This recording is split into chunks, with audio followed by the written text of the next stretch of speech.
Pakistani cricket fans, are you still alive? Are you breathing? Can you check your pulse? Do you guys have blood pressure issues? There is medication for the condition that you have, but there is no medication for the love of Pakistan cricket and no medication for the love of Rana Ji. Rana Ji now, probably one of the most important Pakistanis to ever live in the history of the country. One of the most important people, suddenly to me. I have never met him, but now if I do, I will have to kiss his hand and hug him and thank him for all the wonderful, positive mental health issues that he and the team have given me. If you've seen the live, if you're coming straight from the live, you know exactly what happened, what our immediate reactions was. If you were on the Instagram live right after, you saw our raw emotions. If you were on Twitter, if you were on any part of social media and you follow us, you know what our reactions were. We're going to go in depth. It's been about 18 hours since the mayhem, since the chaos. And with me, as always, my brother, my co-host, my fellow commentator on the live, Bashar Sayyed. Bashar, welcome to the World Cup. When Pakistan boycotted the game against India, the conversation was, what does Pakistan even bring to the World Cup? Pakistan is not even relevant to world cricket. This is what Pakistan brings. A simple match, a World Cup opener, Pakistan against Netherlands, and Pakistan makes a meal out of it. It gives people something to watch for. I mean, if you watch the last 3 overs of this match, you would know why we watch Pakistan cricket. I mean, it's because Pakistan cricket is unpredictable. We're mercurial. We don't know which Pakistan will turn up on the day. This game could have gone south. Pakistan could have lost. And this could have been the quickest World Cup exit in the history of World Cups. 180 minutes in and out. Thank you for coming to the World Cup. Man, lots to discuss. Before we do that, we have to give a shout out to our wonderful patrons and our Patreon members. Shout out to the executive producers, Abdullah Masood and TR, genuine day oneers. And then we got the rest of the lineup. We got the group chat. We got the inner circle all rooting for us. If you guys want to be a part of the group chat was lit, by the way, Bashar. I don't know if you've sensed. When you opened the group chat after the live, how many messages unread were there? Over 500? Over 100, easily. Yeah. I just went back and I read the group chat. You did? And I started reading it after Babar got out. And you could feel the shift in the energy in the group chat. It went from, yo, the World Cup is over. Yo, kick Salman out. Mike Heston's coaching career is done. Saim Ayub was the next captain. Do you want to take names or no? Babar, this, that, like, we're screwed. This is horrible. I was looking forward to this. Yeah. And then when Faheem comes into bat, the change in the energy there. I just saw all caps for like 5-10 straight minutes on the group chat. Again, a wonderful place to be if you're a cricket fan. The group chat is also one of the tiers of our Patreon membership. Definitely check it out. It is priced a little higher, but it is definitely worth it. If you guys want to at least check it out, it's a good time to get in the group chat and see what it's all about. You guys can definitely do that. And don't forget to hit like and subscribe as well. This is the time to build an audience. We're talking to a lot of new people here, people who haven't heard us before. And, if that's the case, then welcome to Backward Point, man. Yeah, for new people, he's the gray jacket guy. I'm the blue shirt guy. No, one of them are now, some of our Indian friends don't try to know our names. And when that's the case, they just go right-hand guy and left-hand guy too. Like, they're just making it even more general. Suddenly, we're just going to be guy. That guy and that guy. It's going to be a fun time. Bashar, we're going to be covering 2 games today. The middle game also happened, and we will acknowledge that West Indies beat Scotland. Shout out to Caribbean Cricket Podcast. Mash having a good day. I saw his tweet. We're so back. West Indies are back. Mash was on the live. I don't know if it was a support thing. Caribbean Cricket Podcast was on our live. Again, I don't know if it was a support thing or if it was just there to enjoy the moment. At one point, we had over 300, 400 people watching us melt down. And then that was the point where Pakistan was losing. Yes, and then when Pakistan won, they all went away. Wish you the best, guys. I do wish you guys had stayed till the end and watched us react to what Pakistan can be. Anyways, we'll get into the game. We have had some sleep in our bodies. The caffeine is drained out. No more Red Bulls. I think we'll have a more balanced take. I have a lot of bones to pick with this Pakistan side. I have a lot of questions, and I have answers to some of those questions, and we'll go into it deep. But I am not at all, not even 1% satisfied with what I saw. I'm not happy with the win. Pakistan cricket finally broke Furqan Bhatti. The man cried tears on the live. I was this close to doing it. And the other side, if Pakistan had lost, I think it would have been you and I would be having a very difficult conversation together on how to continue this, if we even want to. And I really want to get into it and get into all the places where Pakistan faltered and how we got to where we got, Bashar. But please, match summary on your table. Let's start with the toss. So Agha wins the toss, and we've talked about this last podcast where Agha is actually quite a lucky captain because now he's won 31 of 44 tosses. So he has nearly a 71% win rate as a captain at the tosses. And so he decides to bowl first, and he says that there's a lot of grass on the pitch. Now, His quotes were, "I've never seen this much grass in Sri Lanka." yeah, Sri Lanka grass doesn't really go hand in hand. Again, a lot of people were saying that the expectation that the Pakistan management and the Pakistan captain had was that we will see a lot of spin, a lot of turn, a lot of low sticky wickets.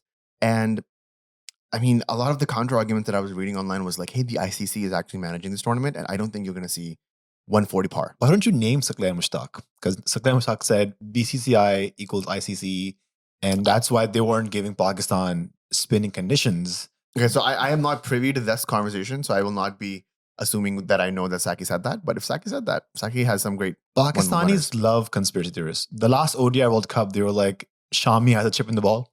And did he say that? Yeah, Hassan Raza said that. Amazing. The youngest test player in history. And no wonder he didn't have a long career after that. So Pakistan bowl first, I think is a good call because firstly, Agha said that there was some moisture on the pitch, there was some grass, and there were some overcast conditions. They wanted to use the conditions up front. And secondly, when there's rain on the forecast, it's always good to chase because you know what score to be chased, what the DLS par score is going to be. Pause. Now, do you think the management, Hassan and Co. and Hanif Bhai and everybody, saw a little bit of grass on the pitch, panicked, and played 3 pacers? A little bit. I think Pakistan, whenever they see grass, they do panic a little bit, even though I think like the pitch underneath the grass is still the same. Yeah, seems so. So a little bit of grass here and there, it doesn't make a massive difference. I can't believe they played 3 pacers, but when all we were hearing was spinners. Mike in the team announcement press conference said that would likely play 2 pacers, the second one being Faheem Ashraf. And also then the crazy thing then becomes is, okay, you saw a bit of grass, you saw a little bit of seam movement up front as well. You never gave Faheem the ball. Not even an over. That's where I'm like, maybe the decision was a bit panicked and you just wanted to go with an extra pacer. I get that. Usman Tariq would have been lethal though. Yeah, they just played it safe, I think. But I think I've never checked a forecast of a city as much as I did for Colombo the last 3 days. You and me together. I'm checking different apps. I'm going online. I'm checking what the meteorologist is saying about Colombo weather. We had some friends in the city. I was messaging them as well. But luckily, we got a full game and there was no rain nearby. Again, I spent some time in Malaysia and I do understand the nature of coastal island countries like that. I mean, you can never actually predict exactly what's going to happen. Sometimes it says 100% raining in your city, but it's like the city's big enough that it might be raining at a different part of the island and it completely misses you and you get complete sunshine throughout. So Sri Lankan games are fickle like that, and it's good to pay attention to it, but don't tie your hopes to it. I had the same experience in Lisbon in November where I was in the city. I was checking the forecast and it said it was sunny, but I was literally soaked in rain. You were drenched. I'm like, bro, it's raining on me right now and you're saying it's clear. Anyway, never trust that. So Pakistan, when they picked 3 pacers, they picked Salman Mirza ahead of Naseem Shah. And I think the reasoning behind that is that Netherlands had 11 right-handed batters. And historically, right-handed batters struggle against left-arm bowlers. So that reasoning made sense. It was my first time seeing Salman Mirza play a real pressure match. He's making his World Cup debut. What did you think of his World Cup debut? I thought in the power play, he bowled better than our premium bowler, Shaheen Afridi. I think he bowled with his brains. He used the variations really well. He bowled good lines and good lengths. I thought Shaheen, on the other hand, he looked a little too greedy, was bowling more with his emotions than with logic. Yep. And that's the issue that I've had with Shaheen for a while. The first ball that he delivered, it was off radar. It's swinging down leg side. And the batter, the opener, he knew what Shaheen is going to do. He's going to bowl an in-swinging Yorker. So he danced down the track, messed up Shaheen's length, and hit him for a boundary. Yeah, Shaheen, man, it's tough because there's a couple of people that I do pinpoint to for the reason, for the whole debacle of the end of this game. And I think Shaheen is one of them. Babar is the second person. I think Shaheen is playing his 4th T20I World Cup, his 5th World Cup in general, or 6th World Cup in general. Um, this is not uh, the way that a senior statesman performs in a crunch match like this. I think a lot of the bowling and a lot of the batting, and it's the same culprit. If I give you the names that I have suspect um, intentions from, you will hear the same names that we've been hearing for the past 5-7 years. It's the Shaheens, the Babars, the Shadabs, the Nawazes of your world that are just not able to get ahead of themselves and just are treating this game a little bit too casually. And there are moments of grace for Shadab and Nawaz. We can talk about that, but Shaheen and Babar just I felt like they were playing an SNGPL versus PIA game at this point. Like it was very casual. The bowling was off radar. There was no plan. Shaheen comes in for his second over in the power play after he goes and gets hit for 9 for 1 in the first over, and the first delivery he bowls is an off cutter.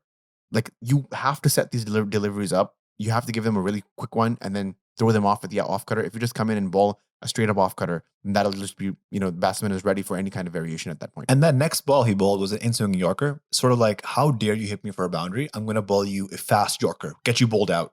Exactly. And I think any other bowler would be like, okay, this pitch is kind of sticking a little bit. The ball that's going across with the angle, it's getting good carry and bounce. Might as well just bowl back of a length, top of off stump, and stick to good lines and length. Wait for them to make a mistake. I think it's their stat that even we've propagated so many times. 25 wickets in the first over in T20Is or like something like that, right? 25, yeah. 25. It's just like, I get it. That's an exceptional stat. And I'm glad that, Shaheen is able to give those breakthroughs. But what's more important is how many wickets do you take in the total power play that you bowl? It's not just about the first over. It's about the first and second over and third over if need be. And so Shaheen needs to temper his bowling according to the whole power play and not just the first 6 deliveries that he comes to bowl. I think he's getting carried away with that. And this is a problem that he's had since 2022. Like 2021, he had the same issues. Again, he was newer. He had more pace, a little bit more accuracy, a little bit more whip in his action. And so he could get away with a lot of these, in Urdu we say fankariyan. And not even just get away, get positive results, getting Rohit Sharma out, getting KL Rahul out.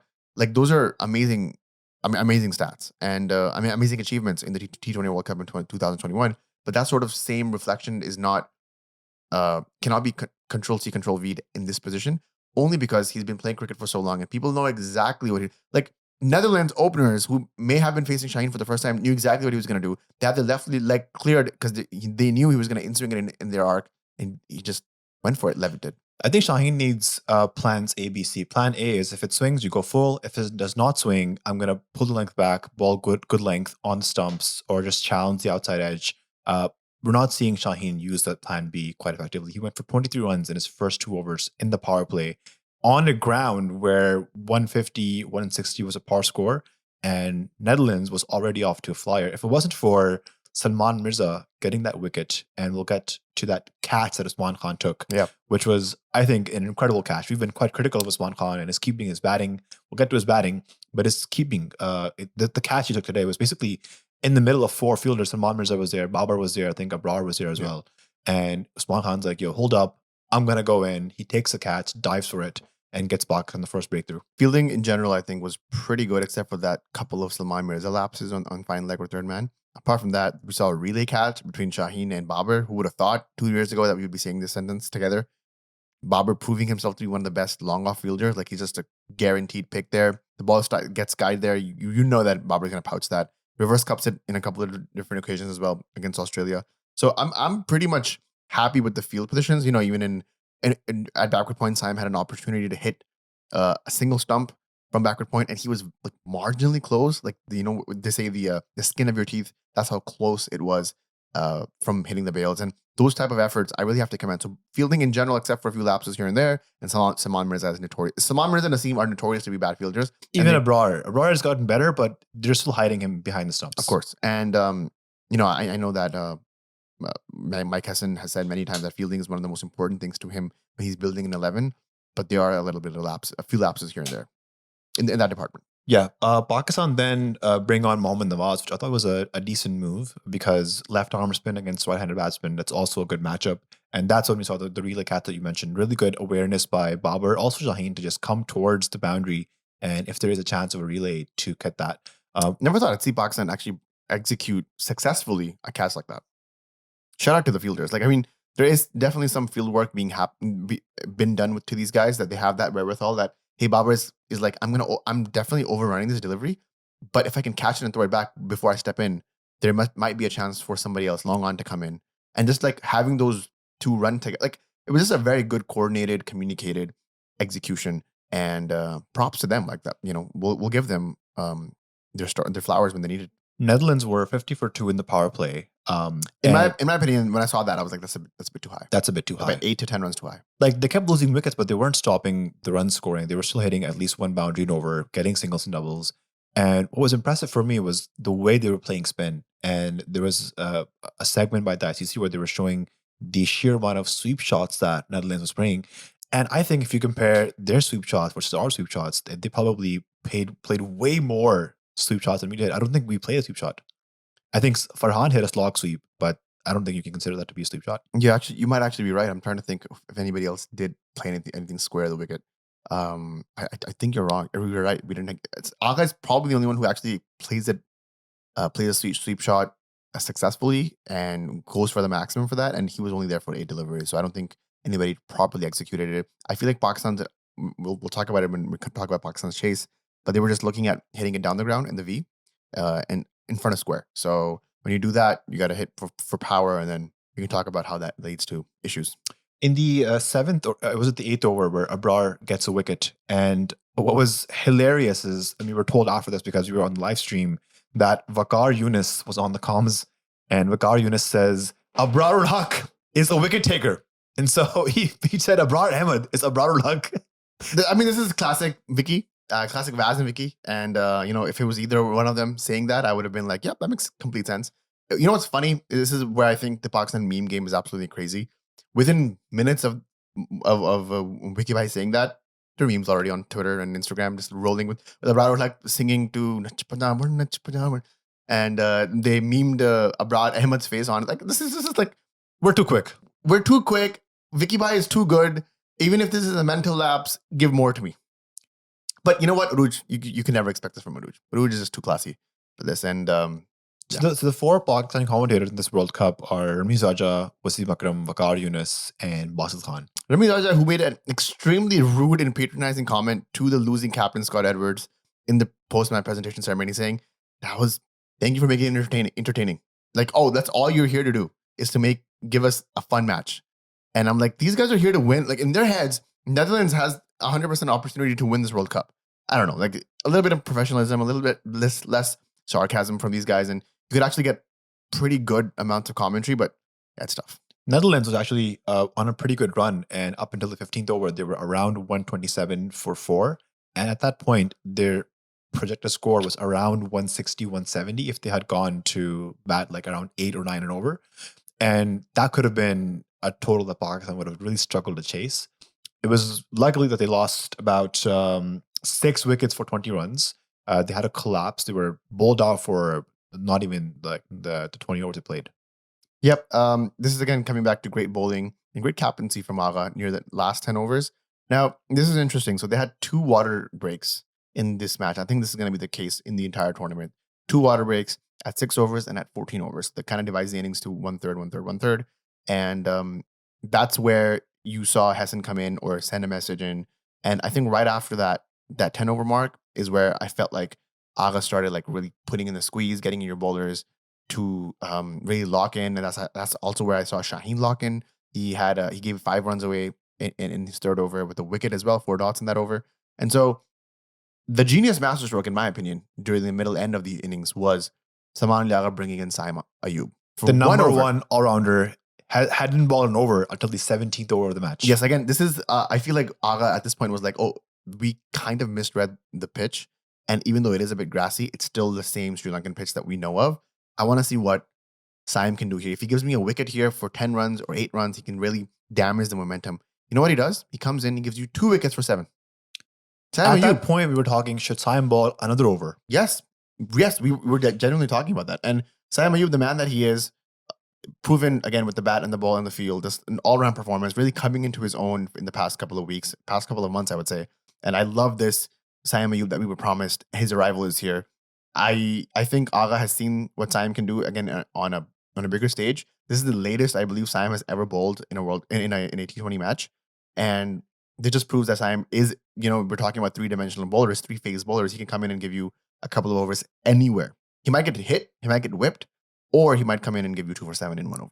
Yeah, it's crazy. Pakistan actually is spoiled with so many bowling options that Faheem shoved it in ball. Saim only bowled 1 over, and Pakistan luckily were able to restrict Netherlands for 147.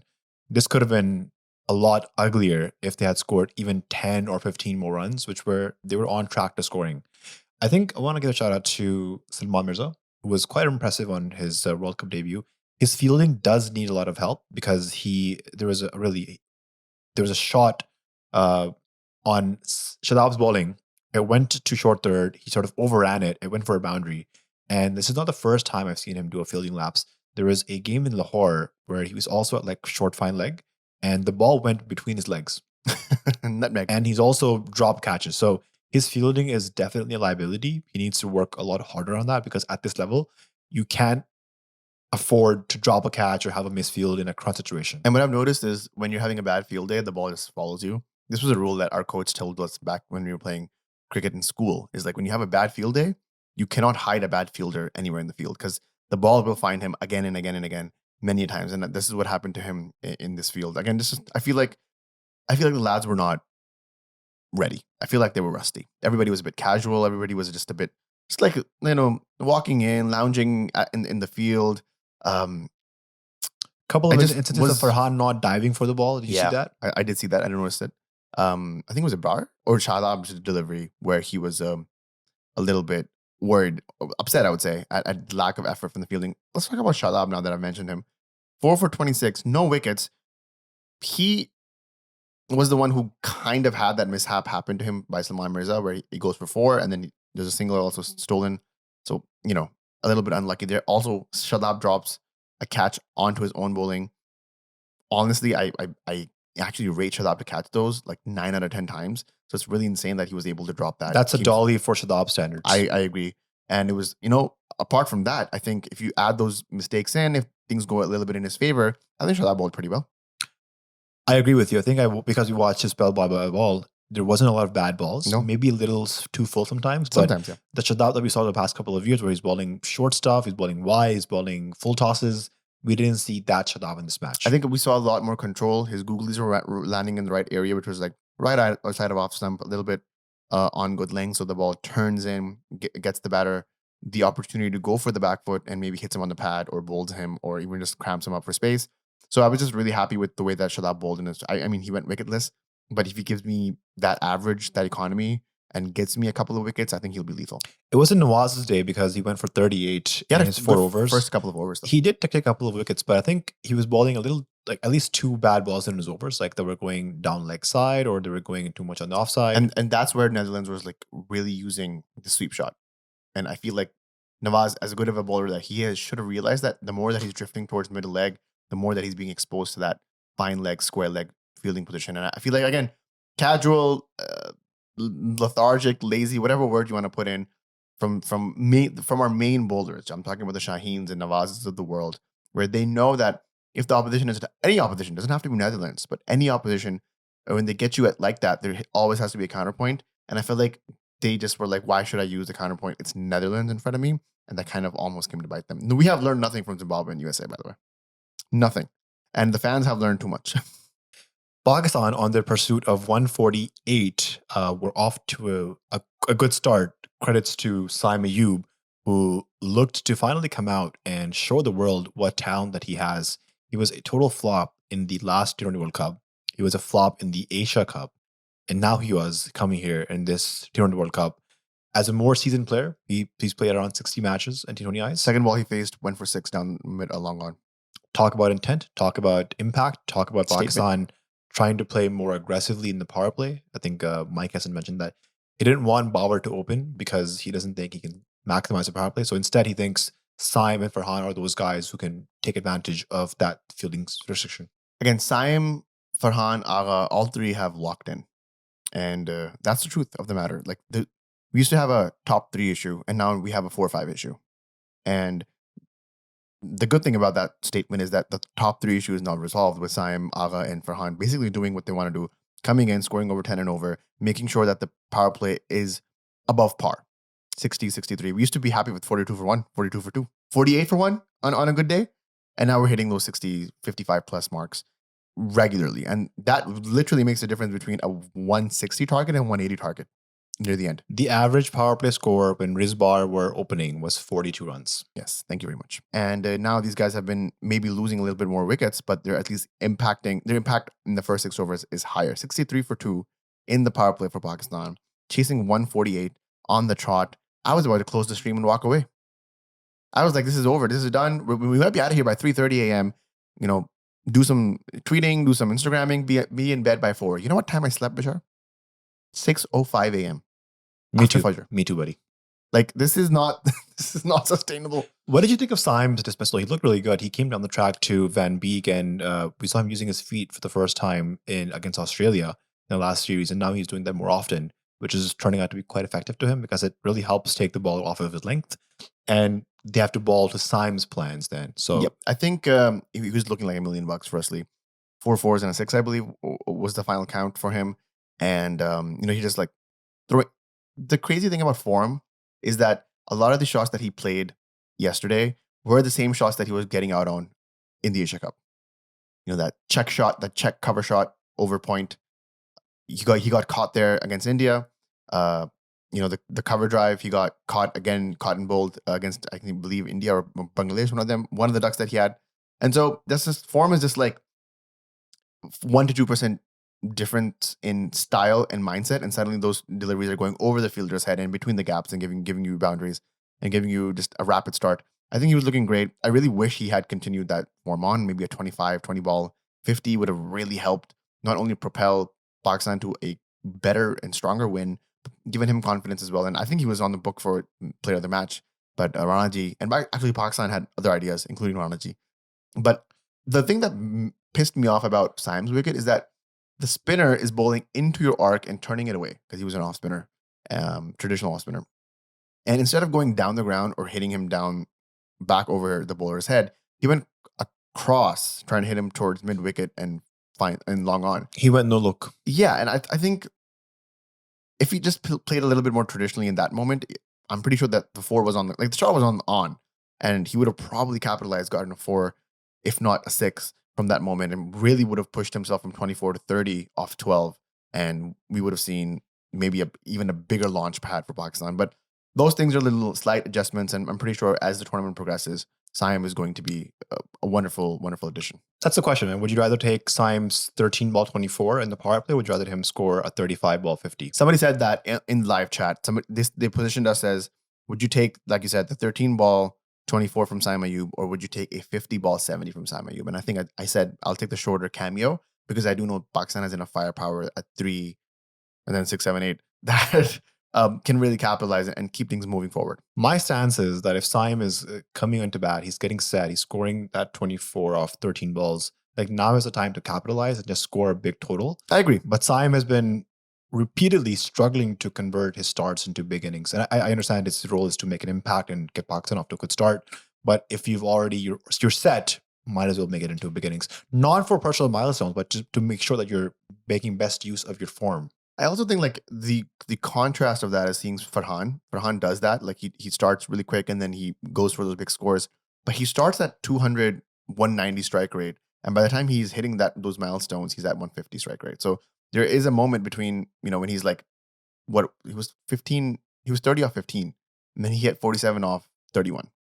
So, excuse me, you can see that he definitely does slow down, and I don't want that momentum to be shifted. If I would have actually taken 30 off 15 from Farhan, and then Pakistan close off 70 for 3 in the power play, and just completely put the game at one side. 70 left in the last 14. You can do that with your eyes closed, but I mean, I see that. I see both cases. I would love for both of them to score big at a higher strike rate, 160 plus. But this for the top 3. I think this is a good outing. Agha came in next at number 3, and in the next over that he faced against Klein, he smashed him for 2 boundaries. And again, looking like a different Salman Agha. He mentioned in the pre-World Cup press conference that he's now learned how to compartmentalize his batting and his captaincy. I think he's done work on his batting.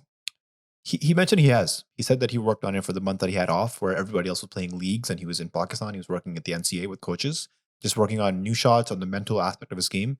Because Agha always had that gear in him where he could play an anchorage role, he could play aggressive. We saw him in Islamabad United and the PSL 10, the one that they won, Yeah. where he was aggressive and he was also playing as an anchor, showing lots of different shots. But when he came in the Pakistan team, he changed his number from number 3 to 4, 5, 6. And I think he just lost the plot a little bit. And then also the pressure of captaincy got to him, which is one thing that I think Babar did really well when he was captain. That people kept saying that, oh, if you make Babar captain, his batting is going to be impacted. But Babar never really let captaincy affect his batting negatively. In fact, his stats as captain are probably better as for batting. Yeah, some of the best numbers actually as a captain. Babar Azam has the honor of having that. Unfortunately, that's not the case in World Cups, and that's not the case, especially when he comes to bat. I think Agha's 12 off 18. Again, not a huge score, but enough impact, keeping the momentum Off going. 8. What did I say? 18. My bad. 12 off 8, 150 strike rate. Just really, really good stuff there. It was quick. It was important. 2 fours. I would have loved to see him convert those into big 20s, 30s, 40s even, but that's fine. I at no point was stressed out that, hey, Agha scored 8 off 12. Are we in a little bit of a rut? I was like, this is fine. Like, everybody's trying to get some runs in. Everybody's playing the type of cricket that we saw them play a couple of weeks ago. Not much has changed when it comes to World Cup, which is good. That kind of mindset actually helps you go deeper into a tournament like this, which is just fast paced, moving along quite swiftly. And then Babar Azam came In the power play also, when Agha got out, Farhan was then the aggressor. Yeah. And he helped Pakistan get to 61 in the power play. Now, 61 for Pakistan in the power play of a World Cup. This is a sight for sore eyes. Is this the most we've scored in a power play? I don't know the numbers on that. Somebody please fact check us. Let us know in the comments. But this is such a big contrast from Pakistan's power play score against the USA in the last T20 World Cup. Pakistan in that game was 30 for 3. So they've basically doubled the power play score and they've lost one less wicket. So at least some improvement, at least in the power play batting. Now, Babar Azam did step into the power play. I think he had a few deliveries, maybe even like a couple of overs left. He scored 1 off 3. 1 off 3 in the power play. Yeah. He had 3 deliveries to play in the power play and he scored 1 run. I mean, I don't know what the management has told Babar Azam, what his entire role is. Is his role to be 15 off 15 and make sure that Pakistan sees them through the line? If that's the case, then that wasn't executed. Is his role to just take the innings on and get a few bad balls and make sure that he capitalizes, goes over 100 strike rate? He didn't do that either. The 1-4 that Babar Azam hit in his entire innings against Netherlands was like a half tracker, like a really down horrible the leg side down the leg side clip on the pads, where if you literally don't hit that, then what are you doing as a batsman? And so I, as someone who is a huge Babar Azam fan in ODI's tests, have lost complete faith in him and his ability to do anything in this format. There was a time when Babar used to come to bat and I would be at ease. Stability. I would be excited. Okay, Babar's going to come to bat. He's going to take the innings forward. But Babar, when he came to bat yesterday, I felt nervous. I felt stressed. I felt dreaded. I felt like, oh, yaar, ab kya kar dega ye? You know, that sort of feeling that I was in that state. And Pakistan got to about 98 for 2 at the end of the 11th over. And this was thanks to the partnership between Farhan and Babar, which was 45 of 38 balls. And Farhan's contribution in this partnership was 30 of 23. Babar's was 14 of 15. Now, what this does when Babar is playing 14 of 15, he's hogging up one end. He's also putting pressure on Farhan on the other end, which is basically having him to play more aggressively and cover up for Babar being slow. And playing more riskier shots.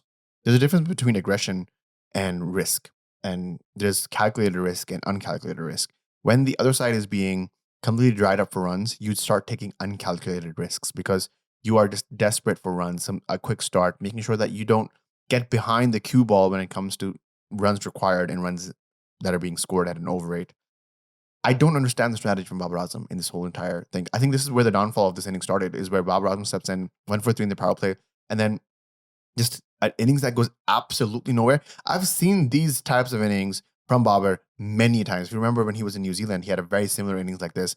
A very similar innings like this against the USA. Like, we keep bringing that game up because there's a comp here that we don't want ever to fulfill itself again, or we don't ever want to make that comp again. But that's the same innings that he played. 9 off 23 he was at that point when Shadab Khan came in. in against the USA in 2024, and there was a very similar type of innings. Now, it is the same culprits from the scene of the crime from 2024 and 2022 Zimbabwe. It's Mohammad Nawaz, Shadab Khan, Shaheen Afridi, it's Babar Azam. Again, I would even say Usman Khan.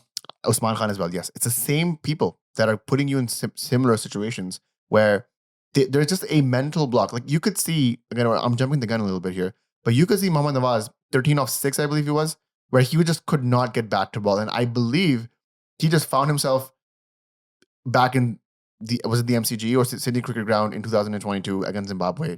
He just found himself back there again, and he could not believe that he was there. And you could see the frustration, hear the frustration when Nawaz was just missing a short ball that he should have just chipped away. And he was like, "Oh, that's wide, right?" And the umpire was like, "That's not wide. That's one of the over." And you could just hear audibly the stress that he was feeling. I remember when we did that video, that famous video with Nawaz, and we were talking to him, and we were making jokes about the India game, the Zimbabwe game. You could just tell that when we were talking about that Zimbabwe game, and we were talking about it in the car when we were dropping him back to the hotel, he just felt his tone shifted a little bit. He was talking about that game in a very different kind of light. And I think there is a level of trauma to a lot of these guys who played that USA game, played that Zimbabwe game, that I don't think they were able to shake. And this is why I was nervous going into this Pakistan versus Netherlands game. I didn't think that Pakistan would lose. I just thought we'd see things like this happen, and just the chance of bottling it becoming higher and higher. I'm shocked at the approach of Babar Azam in this scenario, because you can blame Usman Khan, Shadab, and Nawaz if you want as well. And all four of them didn't really show up in this game. But where does the downfall start? It felt like Babar's innings just sucked the energy out of the entire chase. And the reason why we're talking about Babar a lot in this podcast is because this is Babar's 11th year now playing for Pakistan. So we've invested so much in this guy, and we've been told he's Bitcoin, he's Ethereum, he's going to be giving you crazy dividends. And now when it's a time for giving these dividends, we're looking at the Babar Azam stock, and it's dipping. It's all red. It's his 7th ICC tournament. We're bleeding money with Babar Azam now. 8th, actually, if you count the Champions Trophy in 2024. And I think it's important to talk about why Babar was dropped, how was he brought back in, and what has he done since.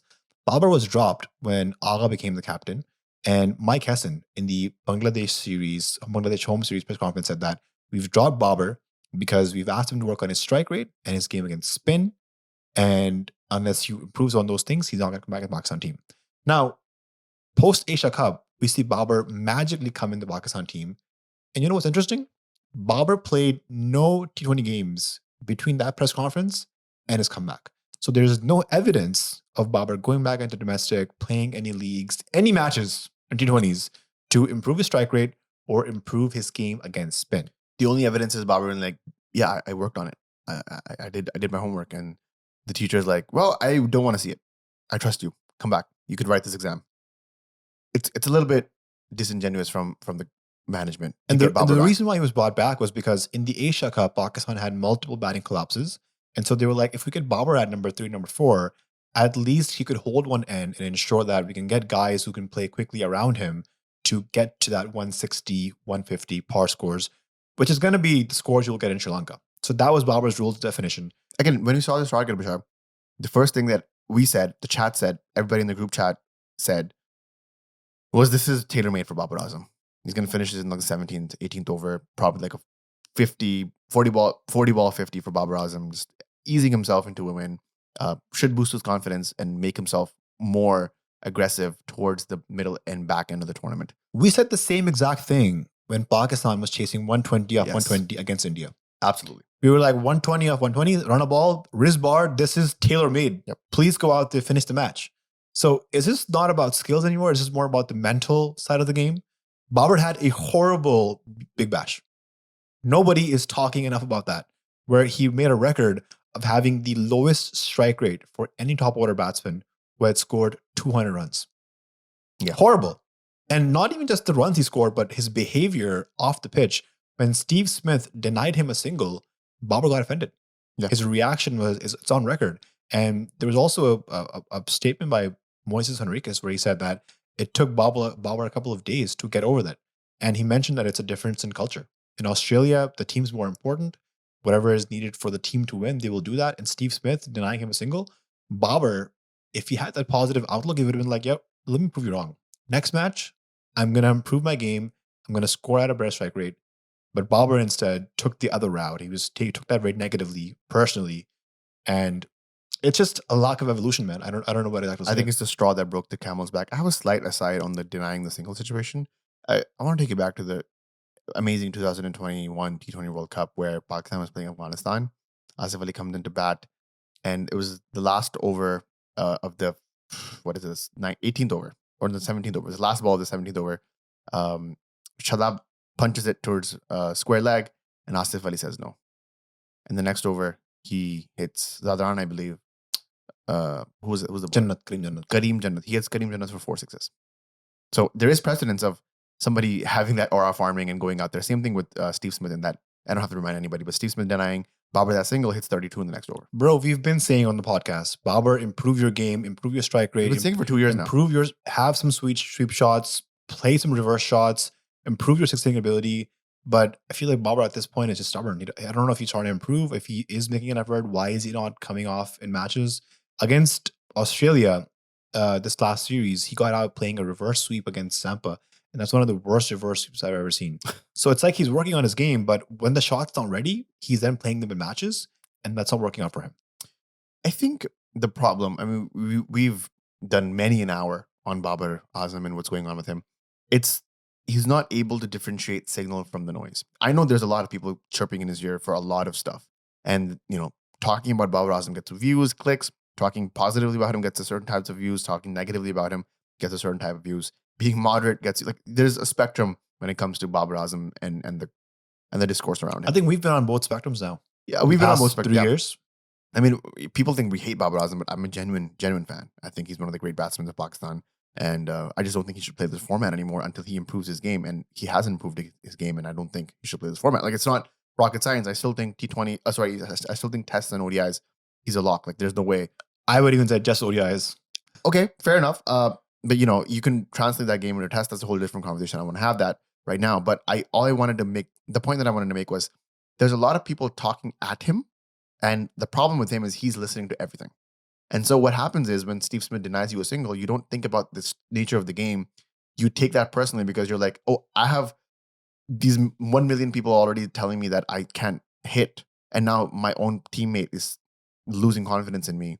I will take that personally instead of taking that objectively and working on my game. As soon as Babar Azam took that personally, his game fell a couple more stops. That's what we saw, because when he came back from the Australia BBL to the Australia series, he was worse. At least that Sri Lanka tri-series, he was pretty good. He had a man of the match. He had a 50 in there as well, a quick fire. He did get a quick fire 50 in the third T20I against Australia as well. But that was a slow 50 considering Pakistan scored 200. He actually had a quick start, and the last 18 shots run scoring shots that he played, none of them were boundaries.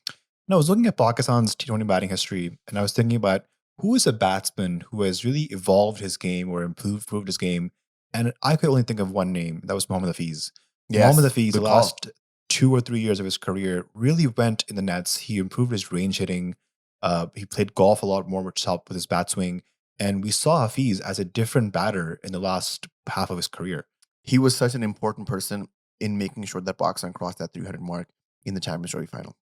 Probably his best innings of all time. His absolute beast innings came in at a strike rate of 180 plus. He's absolutely tarnished, put the game at one side, as we say, and put 330 on the board for India to chase. And Hafiz mentioned that he went to the CPL. He saw a lot of the West Indies guys who had big muscles, and they sort of relied on six-hitting abilities. And Hafiz was, at the time, an anchor player. And he saw that. He self-reflected. He saw the need of improving, and he worked on it. We're not seeing any improvements. If anything, Babar has been in such a steep decline. Like, there used to be a time when Babar would come, he would play the ball late, and analysts would talk about how Babar is such an elegant batsman. His cover drive is so good. He's such easy on the eyes to watch. Today's game, I saw him get squared up by a bowler from Netherlands. I didn't even know his name. Van Meekeren. I don't want to know his name. You don't want to know his name. Yeah. Like, Babar was shaky. He was nervous. He got one boundary. That was a bad ball. And, he's in the team to do a specific job. and he wasn't able to do that job. Look, Aga said in the press conference that he's ready to make tough decisions and the management is ready to put away legacy and the name and star power for the betterment of the team. I want to see Salman Ali Aga not only have those empty statements, but actually follow through. This is the time to make those calls. Drop Babar Azam. He is not suited for number 4. He cannot bat at number 3 because Salman Ali Aga is locked there. Your top 3 is locked. Your lower 3 is locked. You have a huge issue between number 4 and 5, and that's where the momentum of the innings gets carried forward. That is where your innings decides if it wants to go to 200 or stop yourself at 145. And if you have players like Babar Azam and Usman Khan, both different levels of bad, then you will find yourself really struggling in this tournament. This was Netherlands, was a decent half side.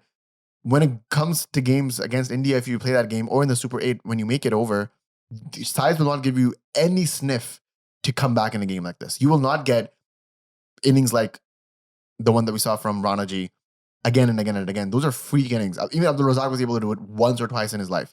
You get one of these innings once every 10 years where a player comes in and just absolutely demolishes the other side. Asif Ali had that. He did that once again. Remember Umar Gul had that? Umar Gul had that. Again, you cannot bank on these innings to take you deep into a tournament.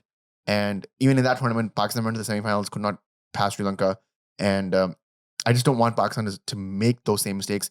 I cannot believe I'm about to say this, but in 2017, Pakistan dropped Ahmed Shahzad and replaced Fakhar Zaman and won the Champions Trophy on the back of Fakhar Zaman's heroics. I think Pakistan has to drop Babar Azam, bring in Khwaja Nafi, and hopefully Khwaja Nafi becomes the Fakhar Zaman of this tournament and takes Pakistan home. And I cannot believe that we have come from an arc where Babar Azam was one of our star lights, the North Star that everybody used to point at, to a point where like everybody's rallying around. There's the one rally cry, which is get Babar Azam out of the 11. Did a poll on our Instagram stories asking if Babar should be dropped for the next match, and 72% of people said yes, Babar should be dropped. And I agree with those people. I think Agha has already made some tough calls. I mean, Fakhar Zaman was giving water this last match, so he's already made some tough calls.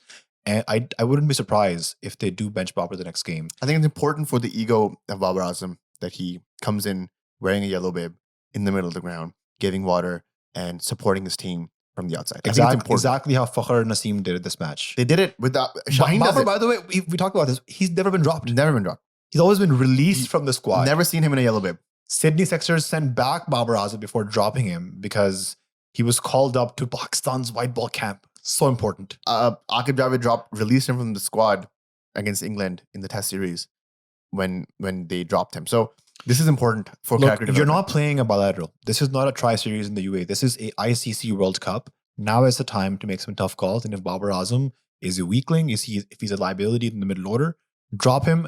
You know, even Fakhar Zaman coming back isn't the worst idea. I say this because Fakhar at number 4 has a 25 average and 150 plus strike rate. So he wouldn't be the worst option. But Fakhar has also been in really bad form. So I think I've given in to the idea that maybe Nafi should come in. He could be an X-factor player. Nobody's seen a lot of him. He has a bit of a fearless attitude to himself, and he has no baggage behind him. He has no PTSD of any USA, Zimbabwe, Ireland matches. So wouldn't be the worst call to bring Nafi in for Babar. Let's go to Usman Khan. Usman Khan kya karna hai bhai? But Usman Khan, let me tell you how bad Usman Khan is, okay? He has played 5 games. You don't have to tell me, by the way. In World Cups. 5 innings, 20 runs, 5 average. 5 average in ICC World Cups. High score of 13, strike rate of 83. And he scored his first duck, mashallah, in today's match. Usman Khan's struggles against pace have been documented pretty well, whether it be the PSL or internationally, or in this World Cup now. He got an inside edge, seemed like he was slow on the ball. And it's just, I look at Pakistan's keeper scenario right now, and it is extremely sad. Like a country who plays one sport, millions of people play, there's hundreds of kids in domestic, but we can't find one good keeper batsman. Can I present a scenario to you? Remember we were positioning Mohammad Haris, his return into the team, and we were talking about, hey, maybe we just play him after everybody else. What if we do that with Usman Khan? You put Usman Khan after Faheem, and you basically move everybody one up, which means they get more resources when they come into bat. immediately Shadab comes into 5, Nawaz at 6, Faheem at 7. I think it's too late. Like now you got to back whatever squad that you have, and amongst the squad that we have, I'm just saying shuffling the 11. That's what I'm saying. You put Usman after Faheem. oh, you're saying to just put Usman more down the order? Yeah, down the order. I think he's in the team. So he's in the team because he plays spin well at number 5. But what's happening is when he's coming into bat, teams are bowling pace against him. Yeah, which is his weakness. It's not a weakness. Like it's crazy. Like, he cannot play. He's an international batter. He cannot play high pace. Anything over 135. This is the same issue that I have with Iftikhar. Remember him, guys? Chacha? Anybody? Bengal Tiger? Was it Bengal Tiger? Bengal Tiger. Bengal Tiger out of the tournament, by the way, just if anybody's following the news. Same issue with him. He's a test player for Pakistan, world class, played multiple finals, cannot play high pace. How is that a thing? That's crazy to me. Pakistan lost 3 wickets in 8 balls. Farhan also got out. Dan Meekrin, double wicket maiden. What more do I have to say? It looked like there 12th over, complete change the momentum of the entire game. It looked like there was a clear ploy of short pitch balls against Farhan. I watched the highlights as well. And it seemed like they're bowling slow bouncers, fast bouncers. So maybe he has some weakness that we haven't seen yet against short pitch stuff, and he got caught out. A ball that was really wide, he maybe should have played that towards third man or a backward point, but he just tried to heave it towards mid wicket, gets caught out. And then there was a partnership between Shadab and Nawaz that did not go anywhere. And to say how bad Pakistan was doing, so before the collapse happened, they were 98 for 2. Pakistan needed 50 runs off 54 balls, 8 wickets in hand. And at that point, we were talking about, Pakistan should finish the match quickly to boost their net run rate and in case there's any rain outside. It came to a point where there was 44 balls where Pakistan did not score a single boundary. Can you imagine? That's more than 7 overs. Against the Dutch, by the way. This is Netherlands. Pakistan lost 5 wickets for 16 runs. This is almost a generational collapse, but not as bad as the Asia Cup final. It wasn't as bad as that. And so I thought, because I have lived through Zimbabwe, I have lived through the USA, I've lived through 3 Asia Cup games on the trot, I would be ready for this moment. If you go back to the live, guys, I was not ready for this moment. I think I went quiet. Hello Darkness, my old friend, was playing in my head. I was like, this is it. This is the end of the World Cup in mere 3 hours of it starting. This is Champions Trophy 2025 all over again. We're out before we're even in. And I was like, this cannot be happening again. I cannot be reliving this moment all over. I felt like I was getting pranked. And it just like, what I was feeling was exactly what the players were feeling. You could see the dugout just being absolutely quiet. That hairline has gone back, my friend. And it just felt like it had gone back a few more inches in that moment. Hassan, just everybody was scratching his beard. Agha was like, he was incredulous. He was like, I cannot believe this is happening right. Like nobody had any inkling of what was going on. They could not believe that Pakistan might get knocked out in this moment against Netherlands. This could not be happening. Once Shadab got out, by the way, horrible dismissal. Shadab is batting at number 6. He's Pakistan's most experienced player, and he's in the team to win them games at number 6. For him to an innings that went nowhere, and then a very soft dismissal, just really pissed about Shadab's dismissal there. But there came a point where Pakistan needed 29 runs off 12 balls. So can you imagine? The required rate went from being around 5.5 to 14.5 in the span of 6 overs. 6 overs. That's T20 cricket. This is Pakistan cricket at its best. 1 minute down, next minute worse. This is worse. Faheem hits a 6, and the next ball, it's a slower delivery. He gets dropped on long on. Now, there's 2 Pakistan cricket teams, or the future of Pakistan cricket, this World Cup. One, where Max O'Dowd takes that catch, and the repercussions of that could be the following. Pakistan eminently lose the match because Salman Mirza would have brought him as the next batsman, and there's no way they're chasing 23 off 10 balls. There's no way it's happening. Pakistan loses match, and because the government has made a bold call of not playing the game against India, you lose 2 points. It has a hit to your net run rate, and Pakistan is virtually out of the World Cup.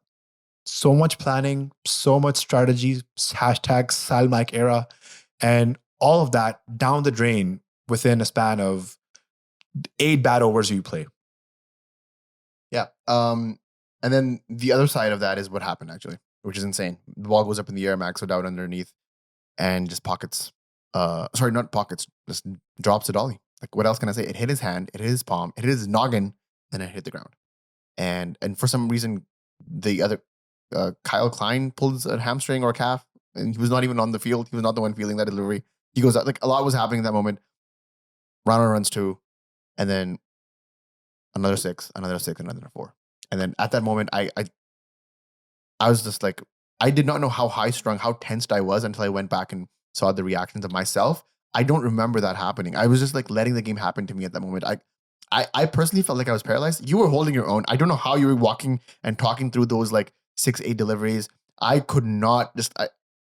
I was again. I'm finding myself speechless again because there was not that game was not going on in my head. I saw the USA game going on in my head, the Zimbabwe game going on in my head, the India game 36 off 36 going on in my head. I saw what else did I see? I saw the trauma was so deep. It took me back to Bishar 2011, where St. Michael's was playing a tape ball tournament at Kachi Maiman, and we needed 2 runs off 3 deliveries. Do you remember this? Teen Pedo? I was on the running You end. were on the running end, and we were not able. It was a semifinal. We were not able to go into the finals, and it took me back to 2011, Bishar. Like this is how deep entrenched into the trauma I was. Like I could not see myself. I could not see a way to get out of this mess. But man, this is where I think we talk about many times on this podcast how the need of a fast bowling all-rounder is so important. World cricket has changed. You need one in your team at least. And we kept finding the next Abdul Razak. We made a whole podcast about this, I believe, in 2023. Who is the next Abdul Razak? Hamad Azam, Amir Yameen, Faheem Ashraf, Amir Jamal, Anwar Ali, Bilawal Bhatti. The name was in one of those. And we never gave Faheem Ashraf the flowers that he needed. His inclusion in the Champions Trophy in the series before that, it was met with a lot of criticism, including us.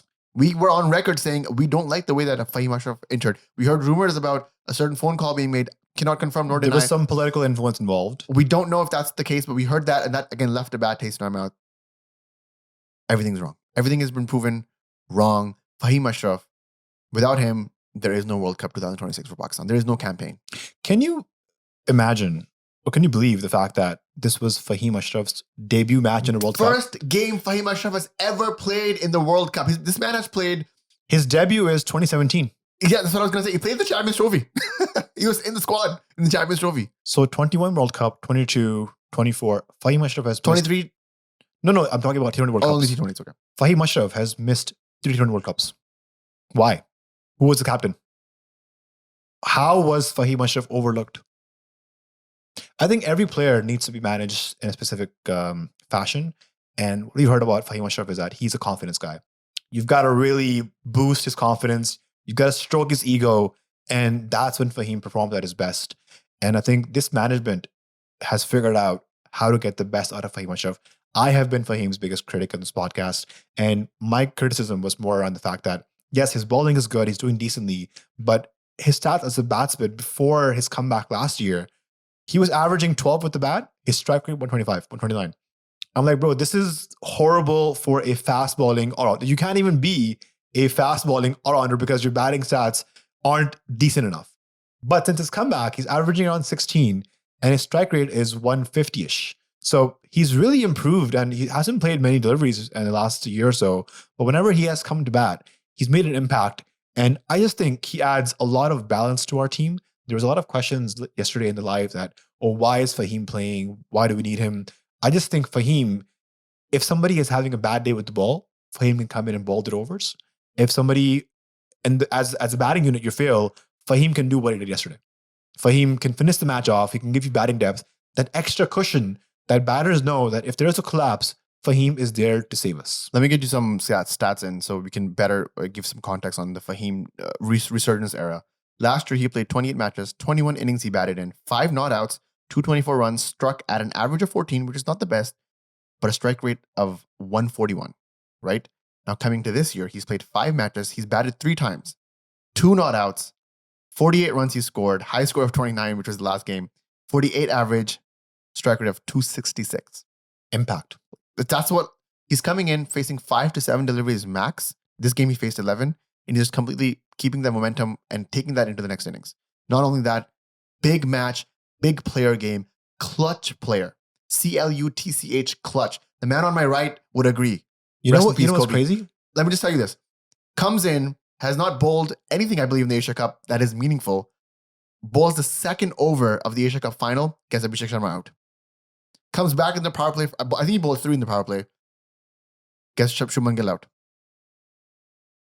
What more do I want? Doesn't he also get Shivam Dubey out in the back end? In the back end, he gets Shivam Dubey out as well. So Faheem Ashraf has played one match in the ICC T20 World Cup, and he has won man of the match award. 1 for 1, bro. Clutch, match winner, etc. How many does Babar have? Babar Azam has played 18 matches in T20 World Cups, and he has a grand total of 0 man of the match awards. Fact check me. Babar has also played 6 games in Asia Cup T20s, 0 man of the match. That's 24 matches in multi-nation tournaments in T20s, and not a single player of the match award. Does he have only one player of the match award in his ICC repertoire, which is the New Zealand game? Is that the only one he has? I have to go back and check. I'm not sure. Somebody please fact check us and let us know if Babar Azam has won any other player of the match awards in all of the ICC tournaments combined. All of them. I believe that's the only one that I can think of, even though he was the top scorer for Pakistan in the 2019 World Cup. Was he? He was the top scorer, right? For Pakistan, yes. For Pakistan, yes. And he was also the highest run scorer of the 2021 World Cup. Yes. I didn't win anything for that. But we're just talking straight player of the matches. That is the way you gauge impact. And if that's not the case, then that's crazy. Faheem saves the day. I mean, this doesn't happen every day. I'm not happy with how Pakistan has won. Like, if that catch is taken, the game's done, World Cup is done. But I'm happy for Faheem. Happy for Faheem. I think this not only gives him like 2x, 3x, maybe 5x the confidence that he already had, but you have a whole nation now backing him. We put out apology forms. We put out it was just, we're talking about Basant in Lahore, and again, we're from Karachi. We don't experience that, so I don't even know how that's going on. I hope the Lahoris are having fun. Would love to experience it one day myself. But there was Basant on the TL, bro. The timeline was lit. There was a lot of patangs and all of that stuff going on the TL. A lot of khushis. We're from Karachi, so patang for us means something different. Yeah. Did you see the Tabish Ashmi show? I did. Did you see the joke that he's cracked Rash? Like, crazy joke, by the way. Insane joke. Shout out to Tabish. Shout out to Rash for taking that as well. Shout out to Altaf as well. What changes would you make for the next match? So you're saying Babar out and Nafa in, and would you also, people are saying Shaheen out and Naseem in, or you play Swan Tariq? Because it looks like at the core, these pitches are still low scoring and turning tracks. So going with 3 pacers might not be the best idea because Faheem didn't bowl a single over. Let me answer your question with the question. Would you drop Shaheen Afridi? Or is it too soon? Look, Salman Mirza looked like a better bowler than him. He seemed smarter. He seemed better equipped in the power play. He bowled better in the death. But, how can Salman Mirza do in more high pressure situations? Shaheen is kind of also there because he can hold a bat. Like, the reason why Faheem was able to get his 29 was because Shaheen was on the other end, giving him strike and not getting out.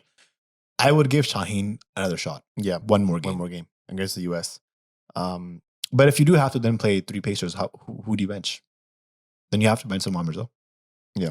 Sorry, if you play 3 spinners, sorry. Yeah, you got to bench Salman Mirza. I think he gets the axe, even though he bowled pretty well, in my opinion. You got to drop number 4, bro. Whoever is that number 4 right now, I'm forgetting the name. You got to drop him. Can you imagine Fakhr and Babar both on the bench? Senior statesman, bad selection. What can I tell you? I think you need to make these tough calls. You got to make these tough calls. They should not have been in the squad in the first place. We've been mentioning this. Look back on this after the World Cup, but now. We did a podcast with Pro Sports. Our call was the same. You got to drop Babar. He should not be in the squad. Fakhr should not be in the squad. They don't have the repertoire, the innings, the momentum, the wings, the air under the wings to take this to the next level.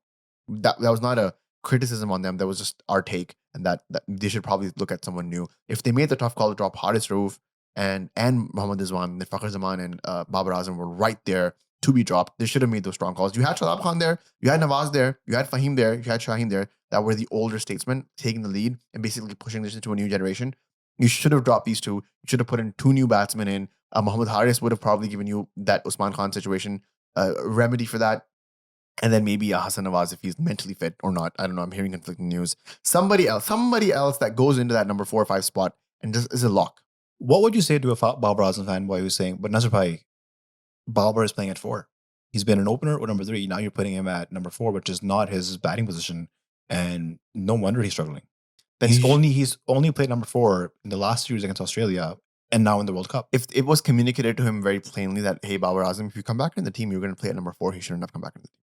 If I don't get the position that I want to play at, I don't think my game is good enough. This is a conversation he has to have with himself, by the way. Babar Azam has to look in the mirror and say, I don't have the game to play at number 4 and keep the strike rate over 120, 125. I cannot do that. So instead of coming into the team and being dead weight, I will release myself and watch it from the comfort of my home. And maybe join the Backward Point live and watch it with the lads. But I will not be privy to this adjustment. We're adjusting for Babar Azam. Is this what the world has come? Adjustment for Babar Azam is an insane thing. And again, we cannot what is the word that I'm looking for? Underestimate. No, not underestimate. Like underrate. We cannot underrate the performance of Faheem Ashraf. He saved us not from this game, not from this week, not from this group stage, for the entire tournament. Pakistan's government, Pakistan's board has made a very strong call, and everything falls away if Pakistan lose against Netherlands. So not only has Faheem Ashraf saved you on that account in terms of cricketing wins and in keeping you alive in the tournament, the outer context of the game stays relevant. I don't know if you saw, but Mohsin Naqvi posted a picture of Faheem Ashraf's kids. Is that Faheem Ashraf's kids? He has twins. And is that really Faheem's kids? That's really Faheem Ashraf's kids. Okay. Can we do a segment on just some stuff that has been said about Faheem online? This is my favorite segment. Go ahead. When Rana tells the temperature to the thermometer. Okay. Once PCV gave trials to Rana, then Rana left the PCB. Amazing. When Neil Armstrong went to moon, Rana was already there and playing cricket with aliens. Once Rana wanted to play cricket for 5 days, now that format is known as Test cricket. Chuck Norris of cricket. Wapta gave his money to Rana for using electricity. When Rana entered the classroom, teacher signed up for him. Assalamu alaikum, Rana. Once Rana was bitten by a dog, then the dog received 21 injections. Hardik Pandya and Ben Stokes have just one achievement in cricket. They were once compared to Rana. That's good stuff. Wow. This is a meme game, man. The meme game is insane. Congratulations, Faheem Rana, man. Like, what else am I going to say? It's a celebration of him. It's a celebration of his career, of the fast bowling all-round that was promised. I think that you should put more confidence in Faheem. Bench your fast bowler, be it Salman Mirza or Shaheen Afridi. Bring in Usman Tariq. And just not allow these teams to get away like the way that they did. You know? Let's talk about the Pakistan versus USA match. Sorry, India versus USA. Congratulations to Pakistan fans. We're still alive in this tournament, which means that our campaign, Bashar, here at the Backward Point dailies at the World Cups remains live. I'm really happy for that. Let's go to the next match, India versus USA. By the way, we talked an hour and like 8 minutes on this. Yeah, I don't know. People are listening. People are here. You can't talk about the USA match versus India without talking about the official apparel sponsor for USA. That was Yashi Sports. Yashi Sports. Even though they are making the equipment for Team USA, they're Canada's home of cricket. They're the go-to place if you're in North America to buy your equipment. And they've been so kind by giving us and Backward Point listeners the exclusive code BP15 for 15% off your purchase. If you go to yashisports.com, browse through their equipment, and they're also giving you free shipping on orders free shipping. Freudian slip. Do not clip this. Free shipping on orders of $350 and above. There you go. Yo, you know what I saw it as? I saw it India versus Yashi Sports presents USA. I love that. That's the team that I was watching. Man, and Yashi Sports presents Team USA, man. They almost took it away. They almost did what they did to Pakistan to India. You could hear a pin drop in the Wankhede Stadium if it was not for Surya Kumar Yadav, who I don't know what has happened to him in the past couple of weeks. He's a different beast since the New Zealand series. Played other series in that game, and in this game made sure that India get to a total that is above par, man. At one point, 130 was looking tough. And if India got bowled out for 130, man, USA was chasing this in 18 overs. And you know what?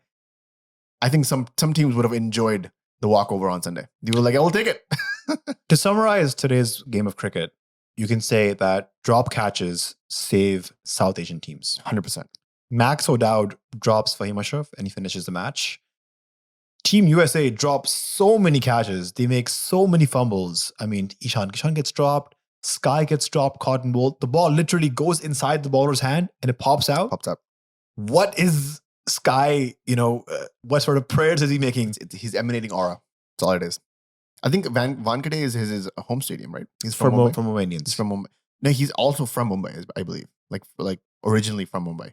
So like he's played his entire career there, and he actually showed up for the crowd, for the lads, and made a game out of this. What was interesting is that Abhishek Sharma went for a golden duck, and Second golden duck in 5 games. it's such an unusual dismissal because I've never seen a fielder be at deep point for Abhishek Sharma. Like it was a wide ball, full. It was there to hit. He mills that, gets caught at deep point. It's like deep this cover is point. the great thing about Yashi Sports Presents Team USA is that they actually have analytics guys that are like, you know what, this guy likes to smash it. Don't have third man. Don't have fine leg. Have someone at square. Because he's gonna go for it. And if he mistimes it, boom. And you know who takes the wicket of Abhishek Sharma? Ali Khan. A right-handed pacer swinging it away from him in the arc. Vishal, Right on your pace. video, I'm telling you, Yashi Sports Presents Team USA has seen, and I can confirm this, has seen the backward point video where we tell the Janta how to defeat a certain Abhishek Sharma. And you know what? It's happened again. Ali Khan, bowling 145 plus, Pakistani origin bowler, it's in the blood, as John Mayer said it. There's no stopping Pakistani bowlers. Ali against Khan Abhishek, got which is giving me, if that game happens on Sunday, Abhishek Sharma will not be having a good outing. Ali Khan got injured and he couldn't bowl 2 more overs. And Aaron Jones is also out of the USA team. So can we say India beat USA B team? Anybody? Moving on. But India was 4-6 for 4 at the power play. And 76 for 7. 76 for 7. Like this is a insane collapse. Surya Kumar Yadav stepped up. He was almost run a ball. Sorry, 77 for 6. Yep. And it would have been tough, man. I'm telling you, I don't think the sports yadis, the sports tucks, the Aaj tucks, the this tucks, the that tucks they wouldn't be able to do this. The fact that if that game on the 15 doesn't happen, and the fact that they literally had to take concessions from Team Pakistan to make it to the next round would have been an insane development in the rivalry of cricket that we've been so deeply talking about for the past 3 to 4 months, ever since the rivalry debate has opened up. It would have been an insane turn of events. Obviously, that did not happen. But the fact that India found themselves in the mighty Indians found themselves in that position where Wankhede was quiet, Sports Yadi was crying, Aaj Tak was melting. Like, I could not believe what I was seeing. And if I'm being honest, I did not see it. I was sleeping through it because, again, we slept at 6 a.m. 6 a.m. we slept after that insane Pakistan-Netherlands game. But when I woke up at 11, the game was already halfway done. And I was like interested in the chase. But Yashi Sports Presents Team USA just don't have that kind of firepower after Aaron Jones is gone. And I'm not saying that Aaron Jones would have made a huge dent into that 160 total that they were chasing, but it would have been a positive movement. I just think India's a huge team, man. They're playing at their home, and there's just a lot of people screaming, man.